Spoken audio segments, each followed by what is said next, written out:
감사하며 축복하며 기도드립니다. 아멘.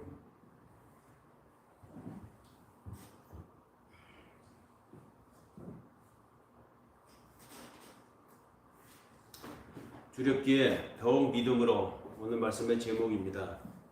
배경은 시편 44장의 일부 내용과 마가복음 4장에 있는 일부 내용을 바탕으로 우리가 함께 읽었습니다. 사실 두렵습니다. 우리가 예배를 드리는 이 예배당 인근에 큰 교회가 몇십억에 팔려서 교회가 없어진다고 하죠. 야, 저렇게 큰 교회도 저렇게 어마어마한 건물을 지어놓고 부속관까지 교육관까지 갖추고 있는 교회인데도 불구하고 세월이 어렵긴 어려운가 보다. 팔리고 이제 그 자리에 교회를 안 한다고 하는데, 그러면 저런 큰 교회가 나가 떨어질 정도면 우리 같은 이 작은 상가에 있는 교회는 어떻게 될까? 큰 교회도 없어진다고 하는데 우리 같은 교회는 견뎌낼 수 있을까? 사실 두렵습니다. 들려오는 말에 의하면 많은 교회들이, 영세한 교회들이 문을 닫았다고 하죠. 예배를 드릴 수가 없으니까, 임대료를 감당을 할 수가 없으니까 교회를 접는 숫자가 점점 늘어가고 있다고 합니다. 그래서 현실적으로 앞으로 우리는 어떻게 될까? 사실 두려움이 없지 않습니다. 게다가 하나님 앞에 신실하게 살고자 작정하고 항상 어려울 때마다 하나님 앞에 기도하며 살아왔던 성도들일수록 어려우면 더 하나님 앞에 이 사태 해결을 위해서 내가 어떻게 살아야 할 것인가, 나의 처신을 어떻게 해야 될 것인가 하나님께 묻고 조심하면서 기도하죠. 행동하기 전에 먼저 기도하는 것이 신자들의 특징 아니겠습니까? 그런데 우리는 벌써 2년 가까이 공식 예배를 자제해왔습니다. 모이기를 중단해왔습니다.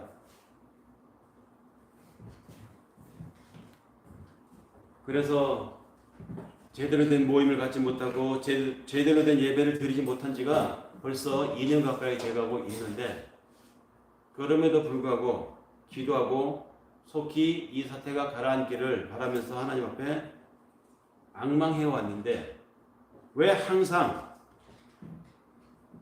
생각 없는 사람들의 처신과 그들의 이기심으로 인해서 일어난 사태의 책임과 파국과 영향은 거기에 일조하지 않고 거기에 참여하지 않는 선량한 다수의 사람들이 감당해야 되는지 화가 납니다. 바이러스가 잡혀가는 듯 했습니다.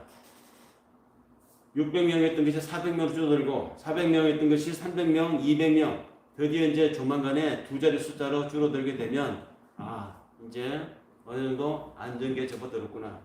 그리고 다행히 백신도 어느 정도 보급이 되어가고 있다고 하니 이제는 조만간에 하나님 앞에 모두의 그리운 얼굴들을 맞닥뜨리면서 예배를 드릴 수 있겠구나 기대를 했었습니다.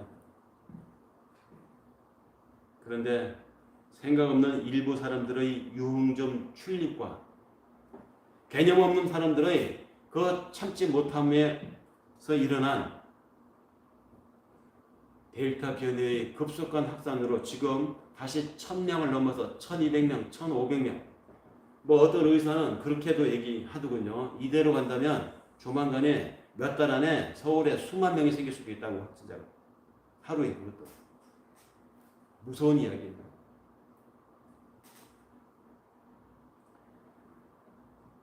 이 주간 월요일부터 지금까지 자제하고 조심스럽게 해오지 않았던 4단계 방역 긴급 조치를 한다고 하죠.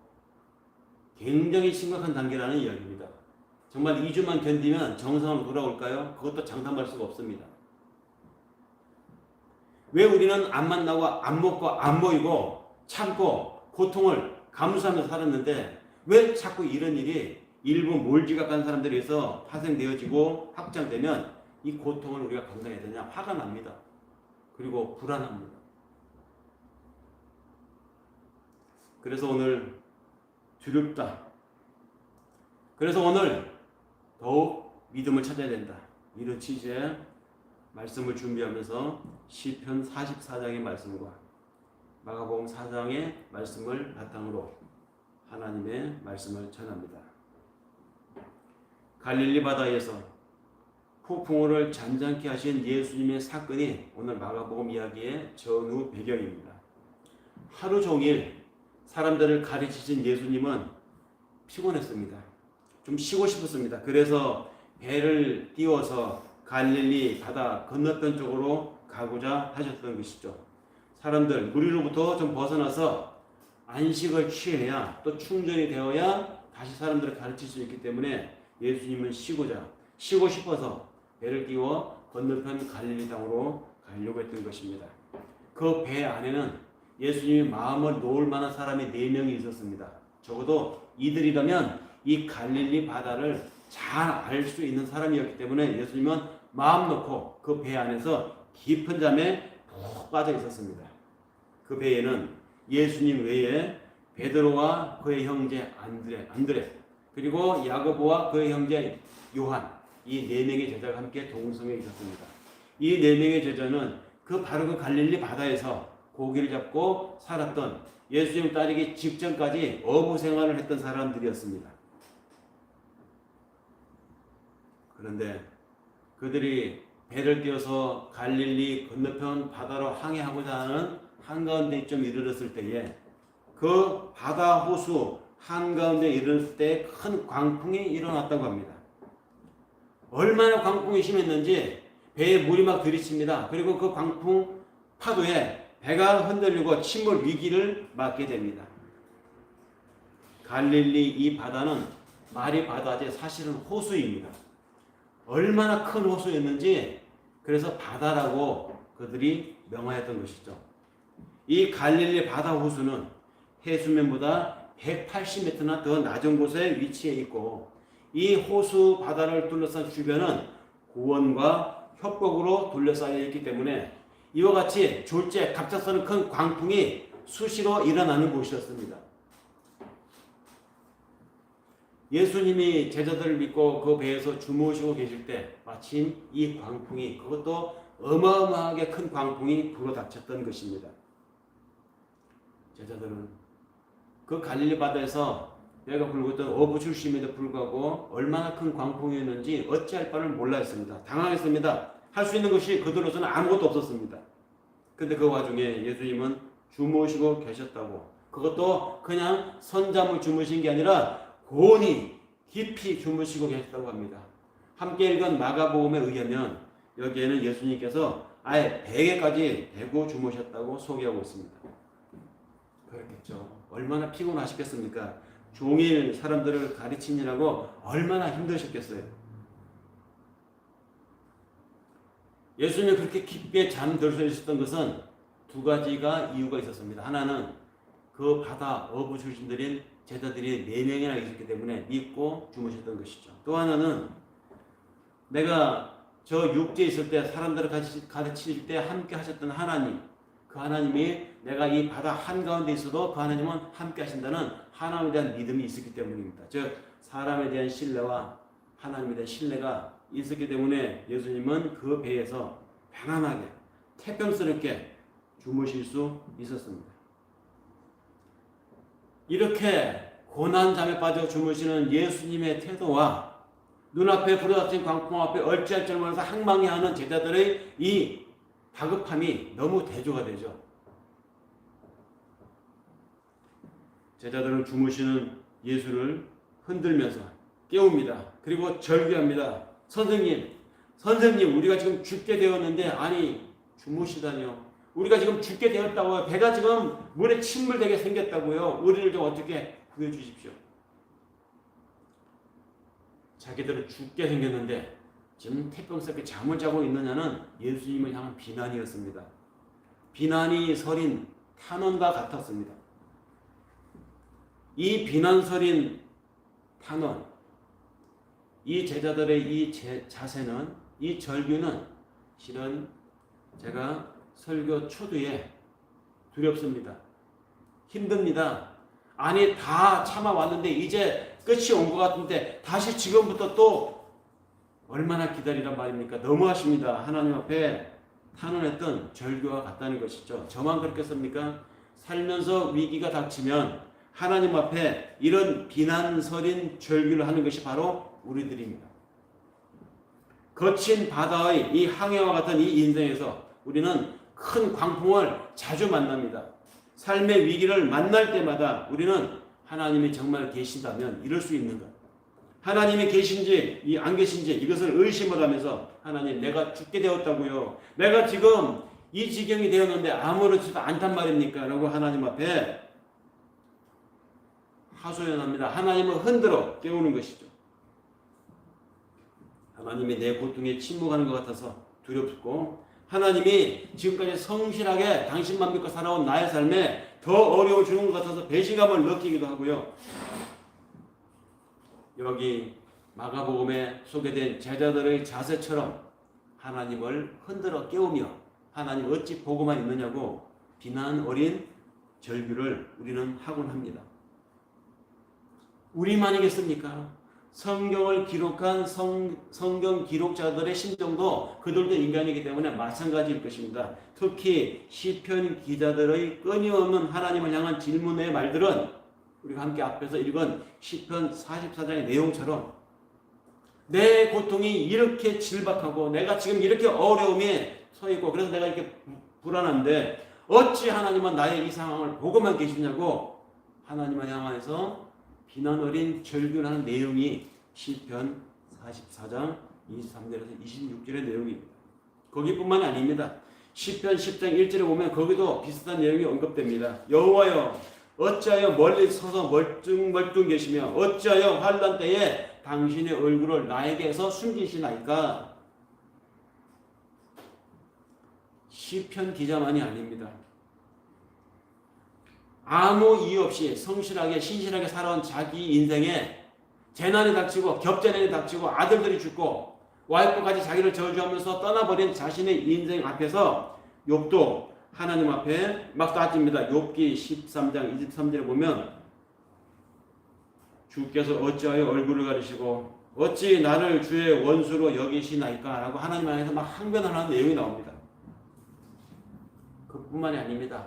하나님의 말씀을 신실하게 전하고 하나님 말씀대로 사람들을 가리키고 교훈하며 살았던 하나님의 예언자들조차도 나라의 위기 앞에 자신에게 닥치는 위기 앞에서 하나님 앞에 따지는 내용이 나옵니다. 예레미야 에가서 5장 20절에 보면 예레미야가 슬퍼하며 자신의 나라를 침공하고 있는 외국 군대 침략으로 나라가 멸망하게 되니까 이 예언자 예레미야가 외칩니다.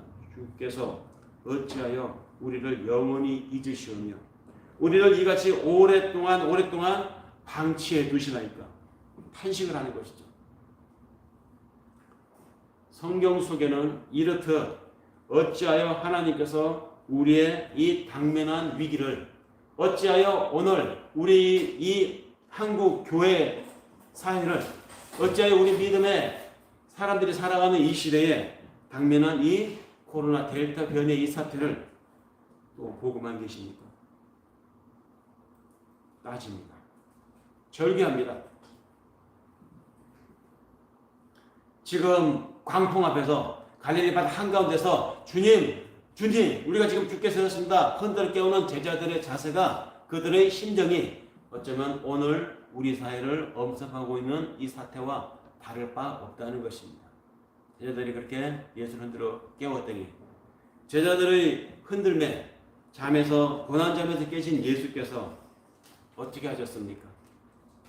바람을 꾸짖으시며 바다를 향하여 복잡한 말도 하지 않았습니다. 단 두 마디 했습니다. 그 두 마디가 뭐냐? 잠잠하라, 고요하라. 잠잠하라, 고요하라. 예수님의 이 두 마디에 바람이 곧 그치고 바다가 잔잔해졌다라고 마가는 소개하고 있습니다. 큰 광풍에 노도와 같은 그 바람에 일렁이던 바다를 향하여 예수님이 하신 이 명령 잠잠하라 그리고 고요하라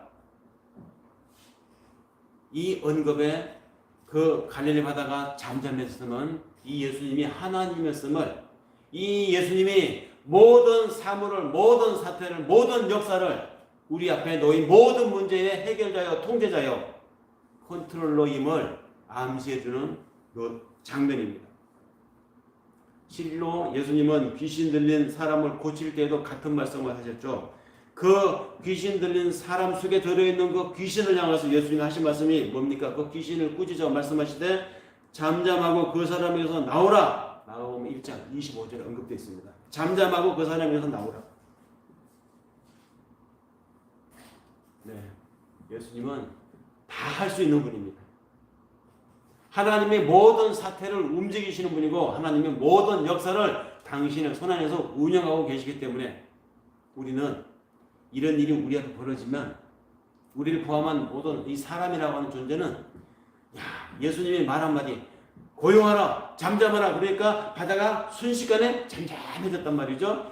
이것을 보고 대단한 하나님이야 이렇게 감탄을 합니다. 마치 내가 너희의 하나님이 되고 너희는 나의 백성이 되리라 이 약속 하나 믿고 나 따라올래? 그래서 작정하고 따라왔던 출애굽의 그 수많은 이스라엘 사람들이 그 이후에 자신들을 이끌어내던 동인, 자신들이 출애굽을 했던 원인 이것은 다 잊어먹고 눈에 보이는 기적만 경험하고 그 기적 앞에서 하나님을 믿고 그 기적의 하나님만 따르고 기적이 나타나지 않으면 하나님이 없는 것처럼 행동했던 이스라엘 사람들의 속수가 똑같아요. 사람들. 홍해가 갈라지고 바다가 갈라지고 하늘에서 만나가 떨어지고 메추라기 고기를 먹고 이런 것을 보면서 대단한 하나님을 연호하고 그 하나님에게 감격하는 신앙은 오늘 우리에게 닥친 이 절망적인 상황 델타 변이에서 다시 한번 강력한 통제 조치가 내려지는 이 암울한 현실을 맞이하는 우리에게 하나님이 특별한 이적적인 사건을 보이지 않으면 우리는 그 하나님에 대해서 기적을 보지 못했다고 하나님은 존재하지 않는다고 치부하기가 십상이라는 것이죠. 귀신 들린 사람을 쫓아내는 그 사람의 몸에서 귀신을 축출해내는 예수님의 능력을 보고 놀랄 것이 아니라 예수님이 이와 같이 모든 것을 할 수 있는 분에 대한 우리의 이 믿음 저런 분을 우리가 믿고 있다고 하는 우리의 이 믿음에 우리가 경이로움을 느껴야 되는데 우리는 자신 속에서 일어나는 이 경이로운 믿음이라고 하는 사실에 주목하지 않고 나타나는 현상에 주목하는 것이 사람들입니다. 그래서 예수는 바다를 잠잠게 하신 즉시 바로 제자들을 돌아보면서 이렇게 묻습니다. 어찌하여 무서워하느냐? 어찌하여 너희에게 믿음이 없느냐? 제자들은 지금 바로 자기들 눈앞에서 예수님이 잠잠하라 고요하라 말씀하신 그 순간 노도와 같이 풍랑 일었던 그 바다가 조용해지는 걸 보면서 저가 누구이기에 바람과 파도와 바다까지도 저에게 순종하는 거라고 경이로움을 느꼈는데 그 경이로움을 느끼고 있는 그 제자들 향해서 예수님이 어찌하여 너희가 무서워하느냐 어찌하여 너희가 믿음이 없느냐라고 질타를 하십니다. 보면 봐야만 믿을까요? 나타나야만 믿습니까? 예수는 풍랑 속에서도 곤히 잘 수 있었습니다. 하나님에 대한 신뢰가 절대적이었기 때문입니다. 하지만 제자들은 풍랑 앞에서 갈 바를 알지 못했습니다. 어찌할 바를 몰라 당황했습니다. 그들에게는 그런 믿음이 없었던 것이죠. 사실 마가복음 곳곳에는 이런 화두로 우리에게 이야기를 소개하는 내용들을 꽉 차 있습니다. 다시 마치 우리를 향해서 당신의 지금 심리가 두려움이냐 믿음이냐 라고 도전적인 질문을 던지는 그런 이야기거리들이 마가복음 곳곳에 나옵니다. 부활하신 예수의 빈 무덤을 보고도 너무너무 놀라서 나와 떨며 무덤에서 도망 나와서 무서워서 그 자기들이 본 그 사실을 아무에게도 말하지 못하는 여인들의 이야기하며 마가복음 16장 8절에 소개되어 있죠. 눈앞에 나타난 예수 그 증거를 보고도 확신보다는 두려움에 떠는 사람들의 이야기하며 마가복음 곳곳에는 두려움이냐 믿음이냐라는 화두를 던지고 있습니다. 그 던지는 화두의 대상이 마가복음 이 기록물의 대상자인 그 당시 사람들뿐만 아니라 바로 오늘 우리들이라는 것이죠. 우리들이 두려울 때 과연 우리에게 믿음이 있냐를 한번 점검해 보자는 것입니다. 갈릴리 바다에서 큰 풍랑을 만난 약한 이 쪽배는 바로 우리 인생의 배에 비유될 수 있기 때문입니다.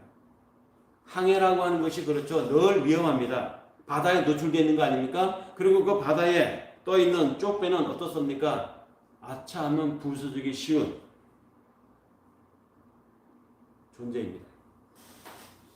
밖에서 몰아닥치는 비바람뿐만 아니라 그 배에 탑승해 있는 동성에 있는 우리들의 마음속에서 소용돌이치는 두려움, 밖의 비바람과 우리 마음에서 일어난 두려움, 그것 때문에 우리는 곤란을 닥치게 되면 어찌할 바를 모르고, 그래서 하나님 주여 주여 하나님을 흔들어 깨우지 않을 수 없는 것이 바로 우리 사람들입니다.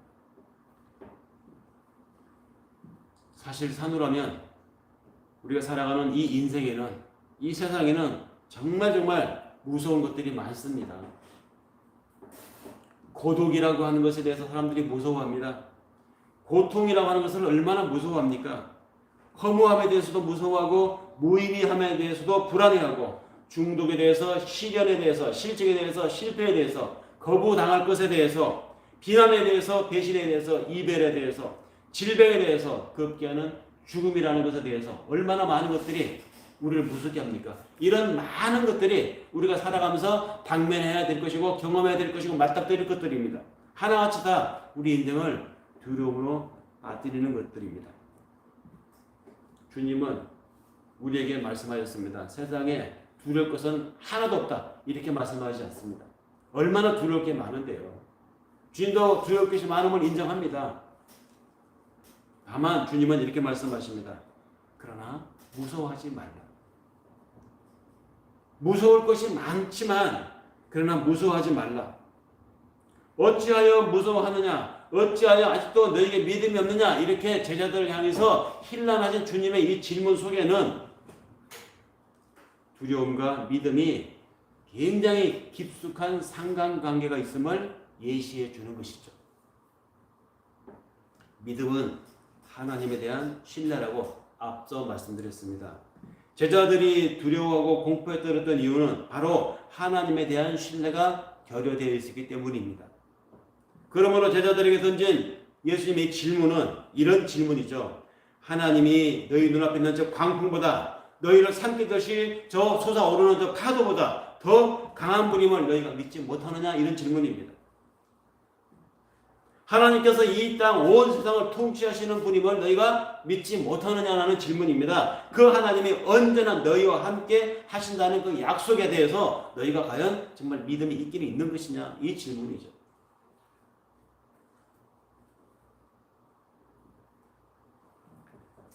시편 96장 10절의 내용을 인용해 보면 여호와께서 다스리시니 세계가 굳게 서고 흔들리지 아니하리라 라는 구절이 있습니다. 여호와께서 다스리시니 세계가 굳게 서고, 여기에 세계는 바로 나입니다. 나의 삶입니다. 내가 믿음을 두고 마음을 두고 기반을 두고 살아가는 이 세상입니다. 근데 하나님께서 다스리시니 그 세계가 나를 삼킬 듯이 이렇게 몰려와도, 위기가 찾아와도 내가 흔들리지 않을 수 있는 것은 하나님께서 다스린다, 하나님께서 이 위기 가중에도 함께 하신다라고 하는 우리의 믿음이 있다면 흔들리지 않을 수 있다는 것이죠. 사실 성경은 하나님의 통치를 처음부터 선포한 책입니다. 하나님이 통치하신다, 이 믿음이 우리의 삶의 불안을, 역병으로부터의 고통받는 이 작금의 우리의 이 현 상황에 우리는 희망을 걸 수 있게 해줍니다. 비록 세상은 여전히 하나님의 통치에 부합하지 못한 상태로 흘러가고 있지만 그 하나님이 영원 무궁토록 다스린다고 하는 이 믿음은 우리도, 그래, 하나님께서 이 상황까지도 지금 두 눈 똑바로 뜨고 보고 계시다고 하는 우리의 믿음을 위로해주고 격려해 주시는 말씀이라는 것이죠. 우리 이런 데서 힘을 얻는 것입니다.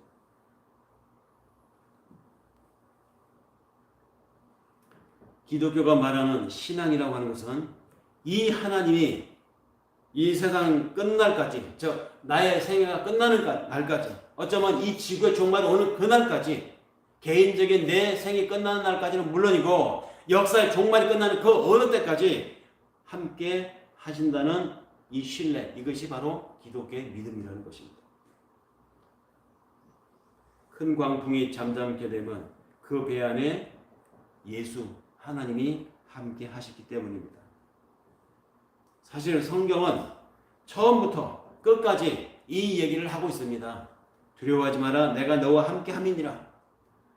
나 하나님은 너희와 함께하는 신이다. 임마누엘. 나 엘은 너희와 함께한다는 이야기죠. 사실 성경은 창세기부터 요한계시록까지 시작부터 끝까지 이 얘기를 하는 하나님의 언약의 이야기입니다. 이스라엘 사람들은 이것을 믿고 살아왔어요.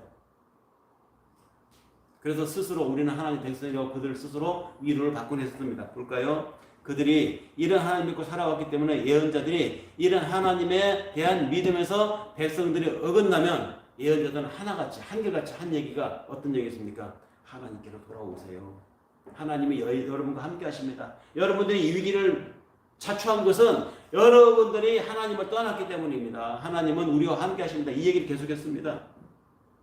이사야서 41장 10절에 보면 무서워하지 마. 내가 너희와 함께 하겠다라고 하는 오래전부터 이스라엘에게 하나님께서 약속해 오셨던 언약을 예언자들이 상기시키는 내용이 나옵니다. 두려워 말라. 내가 너희와 함께 하리라. 하나님의 시종일관된 그 백성들을 향하신 약속이었습니다. 부활하신 예수가 이 땅에서 마지막으로 남기신 말씀도 마태복음 28장 20절에 언급되어 있는데요. 뭐라고 되어 있습니까? 그게 이렇게 되어 있습니다. 볼지어다 내가 세상 끝날까지 너희와 항상 있으리라. 뿐만 아니라 성경책의 마지막 기록책인 요한계시록에도 보면 밤모습에 유배되어 환상을 보게 된 요한이 그 환상 중에 어떤 얘기를 들었는가 그런 얘기를 기록해 놓았는데 계시록 1장 17절에 이렇게 있습니다. 두려워하지 마라. 나는 처음이요 마지막이라. 처음이요 마지막이라. 뭡니까? 나는 처음부터 너희와 함께 하겠다고 말해왔고 그 처음부터 너희와 함께 해왔다. 나는 너희의 마지막이다. 뭡니까? 끝까지 함께 하겠다는 이야기입니다. 밤모습에 유배되어 이제 죽을 날을 받아놓고 있는 요한이 환상으로 본 이야기를 그렇게 쓴 것입니다. 우리는 이런 하나님의 음성을 삶의 위기를 닥친 지금에 더욱 들어야 합니다. 두렵기 때문에 더 하나님 앞에 믿음으로 우리의 길을 세워야 한다는 것이죠. 하나님 앞에 주파수를 맞춰야 한다는 것입니다. 오케스트라단이 연주를 하기 전에 반드시 하는 일이 있다고 합니다. 그것은 연주의 직전에 모두 모여서 조율을 하는 것이라고 합니다. 조율. 모든 악기는 무대에 오르는 순간에 그 무대의 조명, 또 사람들의 열기, 습도와 온기 이런 것으로 인해서 영향을 받는다고 합니다. 그렇기 때문에 미리 조율을 해둔다고 하죠. 그런데 미리 조율을 해두어도 막상 연주를 시작하면 조금씩 미세한 차이가 또 있다고 합니다. 그래서 조율을 하는데 언제 하느냐? 연주를 하기 직전에 조율을 한다고 해요. 근데 조율을 할 때 각자 악기를 가지고 있는 사람들이 자기 악기를 가지고 자기 나름대로 조율을 하지 않습니다. 아마 들으셔서 아시겠지만 특정한 악기 하나에 맞춰 다 조율하죠. 그 특정한 악기가 바로 오보에라고 하는 악기입니다. 오보에라고 하는 악기는 리더 키가 두 개가 돼 더블 리드로 되어 있어서 그리고 습도, 온도 이런 것에 영향을 덜 받는다고 합니다. 그렇기 때문에 그 오보에가 먼저 도레미파솔라 시도 중에서 라음에 맞춰서 불어주면 그 라음 오보의 소리에 맞춰서 관악기 주자들이 각자 자기 소리를 그 오보의 라 소리에 맞춰서 조율하고 그 다음에 현악기 주자들이 각자 자기 악기를 거기에 맞춰서 조율을 한다고 합니다. 그러니까 오보의 라 소리가 표준인 것입니다. 실제 오보의 소리 들어보셨겠지만 얼마나 청량하고 깨끗하고 단아합니까?